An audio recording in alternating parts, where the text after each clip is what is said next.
Alam niyo mga ka-farmers, sa babuyan, hindi po palaging sakit ang problema.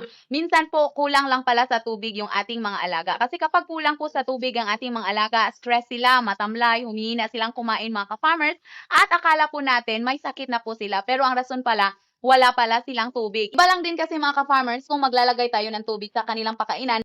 Dahil ang mangyari po mga ka-farmers, kapag dito tayo sa pakainan maglalagay ng tubig, madumihan nila dahil dyan po sila umiihi at dumudumi mga ka-farmers, mauubos agad. Unlike po kung meron tayong automatic water drinker kung saan kung kailangan nila ng tubig, sunggab agad mga ka-farmers.